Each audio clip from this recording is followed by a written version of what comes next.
twongeye turatomboye bana b'Imana kuba Nyagasani duhamagaye muri aka kanya kugira ngo tumusingize ahangaha kuri buri munsi ku mpuhwe ze. Ubane natwe Nyagasani. Izina ry'Imana Data na Mwana na Roho Mutagatifu. Amen. Amahoro bana b'Imana, ni muhumure dukomere kuri Kristo we rutari rwacu rutajegajega. None kuwa gatatu tariki 29 Kamena 2022 ubwo duhimbaza umunsi mukuru w'abatagatifu Petero na Paulo intumwa, inkingi za Kiliziya. Isomo rya mbere ryo mu gitabo cyakozwe n'intumwa umutwe wa 12 murongo wa 1 kugeza ku 11. Icyo gihe umwami Herodi atangira kugira nabi bamwe muri Kiliziya, yicisha inkota Yakobo umuvandimwe wa Yohani. Abonye ko byo bishimishije abayahudi, yongera no gufata Petero. Ubwo hakaba ku munsi mikuru imigati idasembuye. Amaze kumufata amushyira mu buroko, ategeka amatsinda 4, rimwe rigizwe n'abasirikare 4 kumurinda. Yashaka kumuhingutsa imbere ya rubanda nyuma y'umunsi mukuru wa Pasika. Petero aguma mu buroko, ariko Kiliziya ikamusabira ku Mana ubudatuza. Herode araye ari butange ngo acirwe urubanza. Herode araye ari bumutange ngo acirwe urubanza. Muri iryo joro Petero akaba arasinziriye, akikijwe n'abasirikare 2 kandi aboheshejwe iminyururu 2 n'abarinzi bahagaze mu mwanya wabo imbere y'umuryango. Ako kanya umumarayika wa Nyagasani arahatunguka, maze urumuri ruratangaza muri ubwo buroko. Uwo mumarayika akomanga Petero mu mbavu, amukangura amubwira ati, haguruka bwangu. Iminyururu ihita imuva ku maboko iragwa. Umumarayika aramubwira ati, kenyera wambare n'inkweto zawe. Abigenza atyo, maze umumarayika yongera kumubwira ati, yifubike igishura cyawe maze unkurikire. Nuko Petero asohoka amukurikiye, ariko atazi ko ibyakorwaga n'umumarayika ari ukuri, ahubwo akibwira ko ari inzozi yarose. Banyura ku barinzi ba mbere, hanyuma no ku ba kabiri, maze bagera ku rugi rw'icyuma rwerekera mu mujyi. Rurikingura ubwarwo. Barasohoka barenga umuhanda umwe, ako kanya umumarayika amusigaho. Nuko Petero ngo agarura umutima, aravuga ati, noneho menye by'ukuri ko Nyagasani yohereje umumarayika we akangobotora mu biganza bya Herodi, kandi akankiza n'imihigo yose y'imbaga y'abayahudi. Iryo ni ijambo ry'Imana. Zaburi ya 34. Inshuti za Nyagasani azikiza ibyazikuraga umutima byose. Nzashimira Uhoraho igihe cyose, ibisingizo bye bizahora ubudahema mu munwa wanjye. Ishema mfite ryose ndikesha Uhoraho, abintamenyekana niba byumve maze bishime. Nimwogeze Uhoraho hamwe nanjye, twese hamwe turatira izina ry'icyarimwe. Nashakashatse Uhoraho aransubiza, nuko angiza ibyankuraga umutima byose. Abamurangamira bahorana umucyo, mu maso habo ntiharangwa ikimwaro. Umunyabyago yaratabaje Uhoraho aramwumva, maze amuzahura mu magorwa ye yose. Umumarayika w'Uhoraho aca ingando hafi y'abamutinya, akabagoboka.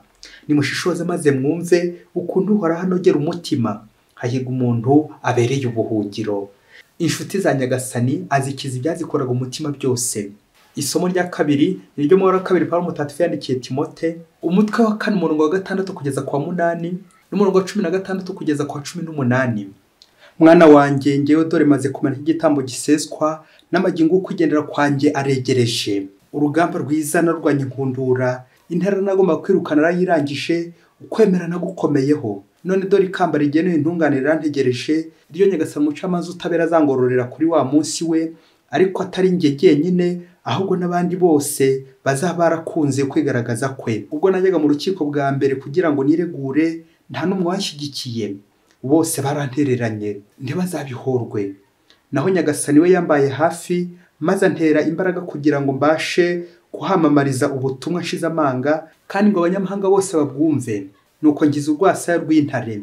Nyagasani azansimbukisha ikintu cyose kigamije kungira nabi, maze ngize anjyana mu ngoma ye y'ijuru. Naharirwe ikuzo uko ibihe bigenda bisimburana iteka. Amen. Iryo ni ijambo ry'Imana. Nyagasani Yesu nabane namwe. Amagambo mu Ivanjili ntagatifu ko yanditswe na Matayo, umutwe wa 16 umurongo wa 13 kugeza ku wa 19. Muri icyo gihe Yesu ageze mu gihugu cya Kayisariya ya Filipo, atangira kubaza abigishwa be ati, abantu bavuga ko umwana w'umuntu ari nde? Baramusubiza bati, bamwe bavuga ko ari Yohani Batista, abandi ko ari Eliya, abandi ko ari Yeremiya cyangwa umwe mu bandi bahanuzi. Yongera kubabaza ati, mwebwe se muvuga ko ndinde? Simoni Petero aramusubiza ati, wowe uri Kristo, umwana w'Imana nzima. Yezu amusubiza agira ati urahirwa Simoni mwene Yonasi kuko atari umubiri n'amaraso byabiguhishuriye ahubwo ni Data uri mu ijuru. Noneho ngubwiye kuri urutare kandi kuri urwo rutare nzubakaho kiliziya yanjye n'ububasha bwo mu kuzimu ntibuzayitsinda. Nzaguha imfunguzo z'ingoma y'ijuru. Icyo uzaba waboshye munsi kizaboha no mu ijuru, n'icyo uzaba wabohoye munsi kizabohorwa no mu ijuru. Iyo ni ivanjiri ntagatifu. Petero uru rutare. Bakristo bavandimwe muri Kristo, nidukomere dushinge imizi muri Kristo niho tuzakomera koko. Ngo umunsi umwe umugabo aherutse kwiyemera kuri mugenzi we ataka umugore we, maze amuratira wundi mugabo agira ati madame rwose n'umuntu mwiza cyane aranyubaha iby'agatangaza, niyo mvuze ikintu madame ntashobora kumvuguruza, n'umwana mwiza. Nuko undi mugabo aramwitegereza maze aramubwira ati aha ça c'est danger de mort, uhegereye wapfa. Ndakubwiza ukuri wa mugabo we, uwo mugore niyo nta gitekerezo ashobora kuguha kindi gitandukanye n'icyawe, karabaye. Niba nta kindi ajya yongera ku byo wavuze, umwitondere. Uwo mugore ni nk'inkoma amashyi, ubwo nta gitekerezo aguha, uritonde. Urugo rwanyu rurakemangwa, urugo rwanyu ruri marembera, rurakenye, cyangwa rwasanga ruri no mu nzira y'ubukene, kuko nyine rwubakiye ku bitekerezo by'umuntu umwe gusa, umuntu umwe gusa, wa wundi utavuguruzwa. Ndivuguruzwa we, mbega wowe ntuzi ko umutwe umwe wifasha gusara utifasha gutekereza? Kandi ngo abagiye inama Imana irabasanga.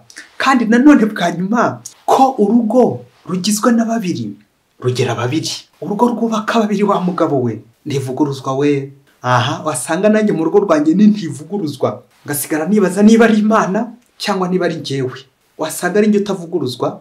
Abana b'Imana muri aka kanya dukereye kubaka, construire, gukomeza, gushinga imizi, guhamya ibirindiro muri kiliziya ya Kristo, buri wese nk'urugingo rugize umubiri wa Kristo. Akazana ibuye arivanye hirya mu kigunda, undi akazana irindi, umwe akazana igitekerezo, undi akazana ikindi, twese tugashyira hamwe tukubaka kiliziya ya Kristo turimo. Bana b'Imana, amasomo y'uyu munsi araryoshye cyane, ubwo kuri uyu munsi mukuru wa Petero na Paulo, intumwa inkingi za kiliziya, adufasha kuzirikana ku ngingo iryoshye cyane kandi nziza yo kubaka, gushyira hamwe, kwambara. Iyo ngingo yo guhuriza hamwe iragira iti il ne faut pas déshabiller Saint Pierre pour habiller Saint Paul. Muvandimwe, ngo ntukambure Petero ngo wambike Paulo, ngo ntukanyage Petero ngo uhereze Paulo. Twumvisha ko bombi ari inkingi, ko bombi ari magirirane, ngo kuko natwe tugomba kuzuzanya. Intego yacu uyu munsi irabe kuzuzanya. Ikigaragara abakristo bavandimwe nuko izi ntumwa zombi turi guhimbaza none zabaye intwari, zanyuze mu magorwa akaze kugira ngo zibone ikamba ry'ubukuru, ikamba ry'ijuru. Igitabo cy'ibyakozwe n'intumwa twateze amatwi mu isomo rya mbere kiganjemo ibikorwa by'izi ntumwa zombi Petero na Paulo. Kiliziya rero mu ntangiriro yayo uko yashinze imizi mu ngorane nyinshi, mu bitotezo, ko twabizirikanye mu isomo rya mbere twumvise uburyo Petero wari ufunzwe ari mu buroko azira iki? Azira inkuru nziza. Uko umumarayika wa Nyagasani amufungurira imiryango y'uburoko, akamurokora nyine mu buroko. Ubwo Petero yagize ati namenye by'ukuri ko Nyagasani yohereje umumarayika we akangobotora mu biganza bya Herodi, akangiza n'imihigo yose y'imbaga y'Abayahudi. Amen, amen. Ano by'umurimbyi wa Zaburi nawe yagarutseho atwibutsa ati inshuti za Nyagasani azikiza ibyazikuraga umutima byose. Amen, amen. Naho mu isomo rya kabiri turumva Paulo nawe ufungiwe hehe? I Roma. Ariko nubwo ari mu buroko, ndawema gushishikaza no gukomeza umuryango w'Imana, yandikira Timote amwibutsa ibitangaza Nyagasani yamukoreye. Ubwo yagize ati nuko Nyagasani angiza urwasaya rw'intare, Nyagasani azansimbukisha ikintu cyose kigamije kungira nabi, maze angize anjyana mu ngoma y'ijuru. Amen. Amizero Paulo afite y'igihembo cyiza cyangwa ingororano y'ijuru, iri juru umuntu akora akiri hano ku isi akarivunikira, ngiri rya juru Yezu yahaye Petero imfunguzo z'ijuru. Kuko twabizirikanye muri ivanjiri ya none, Yezu yagize ati nzaguha imfunguzo z'ingoma y'ijuru, icyo uzaba woshye munsi kizabohwa no mu ijuru, n'icyo uzaba wohoye munsi kizabohorwa no mu ijuru. Amen. Mu mbina amagambo kuri umunsi mukuru wa Petero na Paulo tugiye kurebera hamwe ibintu nka 5 byibuze, nawe ushobora kuza kongeraho ibindi. Ibyo bintu cyangwa izo mpamvu 5 z'izi nkingi za kiliziya, impamvu izi nkingi za kiliziya tuzihimbariza hamwe. Ariko igitangaje kuri bo, hari byinshi badahuje cyangwa batanahuriyeho yewe, ariko bikaza kurangira akaya amaherezo y'inzira ngo ni mu nzu, hari kimwe byibuze bahurijeho bunze ubumwe kuri cyo. Aha, c'est ça l'unité dans la diversité, car l'union fait la force. Ibintu ni byinshi, inzira ni nyinshi, ariko tukaza guhuriza hamwe nk'abana b'Imana, utahiriza umugozi umwe nka Petero na Pawulo, bagatahiriza ijuru. Icya mbere ni umuhamagaro wabo, leur appel. Amateka y'izi ntumwa Petero na Pawulo aratangaje pe. Petero avukiye mu Galileya ku nkengero z'ikiyaga cya Tiberiya, yakoraga umwuga w'uburobyi nk'uko twagiye tubyumva. Naho Pawulo we yari umuyahudi ujijutse, yavukiye i Tarisi ariko anafite ubwenegihugu bwa Roma. Mu gihe Yesu yabahinduriye amazina abavanye mu myuga yabo bakoraga, Simoni akamwita Petero, urutare. Ubwo icyo gihe Yesu yabahamagaraga ati, nimunkurikire nzabagira abarobyi b'abantu. Nuko bagasigaho inshundura zabo na se bakamukurikira. Na Sawuli nawe agahinduka Pawulo cya gihe Yesu azutse amubonekeye agiye i Damasi muri ya gahunda yo gutoteza kiliziya n'abayoboke b'Imana. Kubera iryo shyaka ry'idini yabo y'abayahudi, Yesu azutse aramuhamagara ati, Sawuli Sawuli, urantotereza iki? Guhera uwo mwanya ahita ahinduka wese umwete yakoreshaga mbere atoteza kiliziya, noneho awukoresha yamamaza ivanjiri ya Kristo, yamamaza Kristo hose. Icya kabiri twazirikana kuri izi ntumwa, iyo mpamvu ni ubutumwa bwabo, leur mission ou bien leur apostolat. Petero ngo yari yahawe ubutumwa i Yerusalemu, nanjye kuvuga nko mu mujyi, na Pawulo nko mu cyaro mu banyamahanga. Pawulo intumwa ya Kristo, apotre des nations. Pawulo intumwa y'amahanga. Icya gatatu twabazirikanaho, c'est leur fonction, imirimo yabo. Petero ni nka shefu, ni president, n'umuyobozi wa kiliziya, mu gihe Pawulo ari executive, un technicien. Ibi bikagaragara no mu ngendo nyinshi yagiye akora, ndetse batubwira ukuntu yagiye agaruka no ku cyicaro cya kiliziya cyari kiri i Yerusalemu kugisha shefu mukuru inama, ariho Petero. Turibuka inama nkuru premier concile de Jérusalem yabaye ahagana muri 49 kuri cya kibazo cyo kugenya abanyamahanga bari guhinduka. Ukuntu Pawulo yikoza akajya gushaka Petero n'izindi ntumwa kugira ngo bafate icyemezo gikwiye, kandi koko baje gufata icyemezo gikwiye, bataga umwanzuro mwiza muri kiliziya, na n'ubu turi kugenderaho ubumwe, gukora neza. Nuko rero Pawulo na Petero barakoranye, bakora umuti, batanga igisubizo cyiza kuri kiliziya y'isi yose. Gukorana bagakora umuti. Impamvu ya kane, c'est l'accomplissement de la prophétie. Ibyahanuwe muri Bibiliya uko byujujwe, aho bazapfira nuko bazapfa. Mu ivanjiri ya none Yesu ati, Petero urutare, kandi kuri urwo rutare nzubakaho kiliziya yanjye, n'ububasha bwo mu kuzimu ntibuzayitsinda. Matayo 16:18. Na Pawulo nawe ubuhanuzi bwe ubwo Nyagasani yamubonekeye mu ijoro, aramubwira ati, Pawulo, uko ambera umugabo i Yerusalemu, abana kuzambera umugabo i Roma. Tubisanga mu gitabo cy'ibyakozwe n'intumwa, umutwe wa 23 umurongo wa 11. Yashaka kumubwira amakuba n'urupfu bimutegereje aho ngaho nyine i Roma. Icya gatanu twabazirikanaho, nk'uko ubuhanuzi bumaze kubitubwira, c'est leur mort dans un même endroit. N'urupfu rwabo bombi i Roma, bakaza guhurira hamwe. Petero yaje kugwa i Roma mu gihe cy'itotezwa ry'abakristo muri 64, abambwe ku musaraba bamucuritse. Na Pawulo nawe yaguye i Roma muri 67 bamuciye umutwe. Aha bigatwibutsa ko Imana itareba amavuko yawe cyangwa yanjye uko wavutse hano ku isi, inshuro yikanye Yesu nka Petero gatatu kose, cyangwa inshuro watoteje kiliziya nka Pawulo. Aho Imana ireba iki? Imana ireba uko usohoje urugamba, ukuri intwari, kuko intwari ntabwo ari rutangije, ahubwo intwari ni rusoza. Uko wapfuye, uburyo wapfuyemo, wowe Kristo utihakanye Kristo, nuko ukavuka mu ijuru. I Roma rero niho izi nkingi za kiliziya zaguye zombi, niho hari imva zabo, niho zavukiye mu ijuru, niho zakinguriye ijuru. I Roma niho hari urufunguzo, nanjye kuvuga ko hari ibiryo, inkoni, intebe bya Petero, umusimbura wa Kristo. Na niyo mpamvu nyine tuyikomeyeho Roma, kugira ngo nyine turusheho kubaka kiliziya ya Kristo, kunze umwe na Petero umusimbura wa Kristo. Voilà, tout chemin mène à Rome. Rome comme le centre. Nago Petero na Pawulo rero nkuko twabyumvise bakoze bimwe, ntago bigeze bakora bimwe, ntago banyuze hamwe, ariko bahurije hamwe ku mugambi umwe, batahiriza umugozi umwe, aho ngaho nyine Roma, aho bambukiye bagana hehe? Bagana mu ijuru, bagahuzwa n'ivanjiri ya Kristo kugeza ku ndunduru. Nta kunyaga, nta kwambura Petero ngo ujye wabona kwambika Pawulo. bombi n'imagirire barajyana. Reka rero dusoreze ku mwitozo mwiza wo kubaka inzu, aribyo biganisha kubaka kiliziya. Turebere hamwe uko dushobora guhuriza hamwe nka Petero na Pawulo, nk'uko babiduhayemo urugero, bagahuza batandukanye ariko bakaza guhuriza hamwe mu kubaka kiliziya ya Kristo. Ngo umunsi umwe umubosi wari ukize cyane yashatse kubakisha inzu y'agatangaza, nuko apatana na enjeniyeri amwereka uko azubaka inzu ye, ndetse amuha n'ibikoresho byose kugira ngo azamwereke inzu yuzuye neza. Bumvikana n'igihe iyo nzu izaba irangiriye. Nuko boss chef arangize gupatana na enjeniyeri ajya mu mahanga kujya gushaka amafaranga yo kuzahemba nyine enjeniyeri n'abandi bakozi be. Enjeniyeri nawe muri ako kanya ahita atangira nyine imirimo, ahita ashaka mason, umufundi, nawe bapatana nyine yanzu, ndetse amuhana bya bikoresho byose. Bumvikana iminsi yo nzu zamara kugira ngo ibe yuzuye. Nuko enjeniyeri nawe warigendera akomeza kurikirana indi mishinga y'umubyarira inyungu ku rundi ruhande.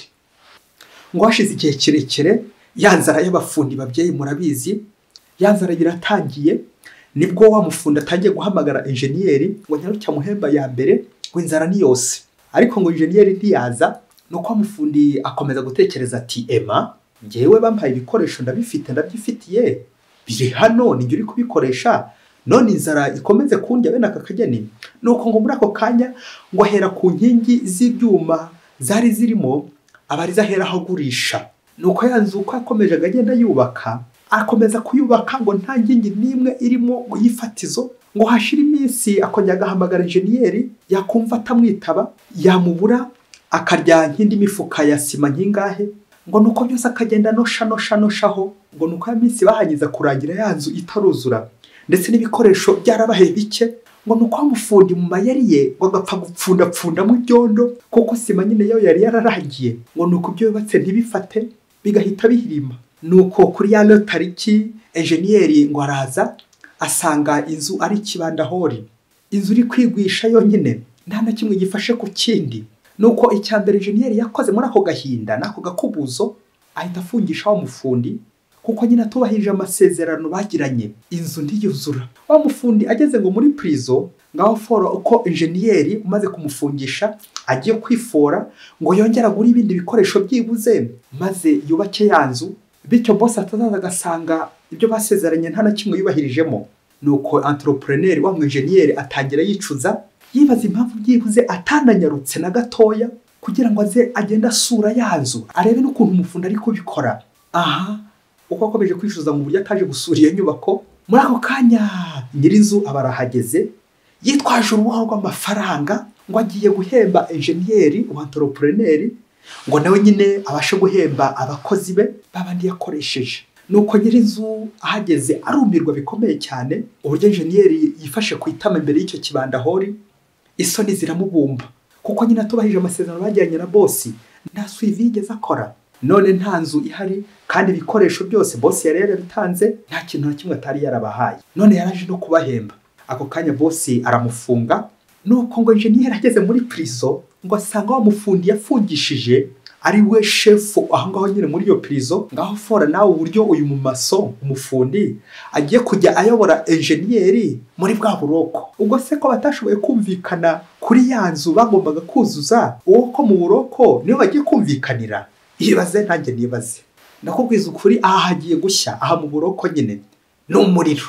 Umurigiye kwa kangahe nyine mu buroko. Bakristo bavandimwe, uyu mubose twamugenya na Yesu Kristo udushinga ubutumwa, akaduha imirimo muri kiliziya ye. Agashinga Petero na Pawulo ubutumwa, umwe akamugira chef enjeniyeri entrepreneur nka Petero, n'undi nka executive technicien, umukozi, umufundi. Abo bombi bakoranye neza, bakora umuti, bagakorana, bakubaka inzu, kiliziya ya Kristo, evanjili ya Kristo inkuru nziza ikagera hose ku mpera z'isi.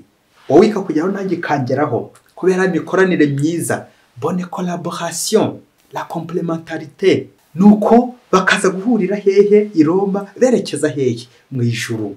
Naho karabaye babyeyi, iyo umuyobozi ndetse n'umukozi bakoranye nabi, nkuko enjeniyeri n'uyu mufundi bakoranye nabi babahemu banti bindeba batereriyo, ndakubwiza ukuri barasenya kakahava, bikaza kurangira bahuriye hehe muri prison, mu buroko. Navuga ngo uburoko bw'icyaha, amanyanga nyine. bikaba bishushanya umuriro w'iteka, igihano. Kuri ifoto bari bakuzaniye igihembo ariko bikaza kurangira ari igihano ronse. Akamvuga igira iti abakristo ngo batari guhuriza hamwe muri kiliziya imwe ndaho bitaniye na kiliziya iri kurwanya gatolika. Kiliziya iri kurwanya gatolika ababyeyi. Nguri iyo foto n'uyu mupadiri uhanganye na musenyeri we, bombi bahanganye bari gusopanya muri kiliziya imwe. Nguri ifoto y'umugabo n'umugore mu rugo rumwe bari kurwana, bari gushwana, batumvikana. Gatolika ihanganye na kiliziya pe. Nguri ifoto y'umwana n'umubyeyi bari kuburana mu rukiko, bikaza kurangira banafunzwe bombi. Kiliziya iri kurwanya gatolika. Nguri ifoto y'abihaye Imana nka babiri bahanganye, badacana uwaka, batavuga rumwe. Kiliziya iri kurwanya gatolika ababyeyi. Amafoto ababyeyi arabishye kimwe n'andi menshi ntukifuze kuyareba. Ni nka gatolika nyine iri kurwanya kiliziya, kimwe kiri kurwanya ikindi, kandi byombi bigomba guhuriza hamwe kuri santere imwe i Roma n'ijuru. Aha abakristo bavandimwe tujye tuzirikana burya icyerekezo cy'inyamaswa mu ishyamba, nk'imbwa, injangwe n'imbeba n'izindi nyamaswa n'utundi dukoko, burya ni ukuryana. Batondagura iyo nshinga yo kuryana, ni umwiryane nyine. Naho icyerekezo cy'abantu by'umwihariko abakristo ni umubano, bagomba kubana neza nk'abakristo, cyane cyane Petero na Paulo bakabana, bagahuriza hamwe, bagatahiriza umugozi umwe, kandi batari bahuje igihugu kimwe, badahuje ubutumwa bumwe, badahuje ubwoko, badahuje ururimi, batavuka hamwe. Aha ni ugusangira, ni ukubana, ni ugusangira ijuru. Igihembo cy'ijuru bakristo bavandimwe, dutahiriza umugozi umwe. Petero na Paulo batagatifu, intumwa za Kristo, mudusabire buri munsi. Amen. Wese Imana ibahe umugisha. Imana Data na Mwana na Roho Mutagatifu. Amen. Padiri Masumbuko Ladislas wa Diyosezi ya Cyangugu.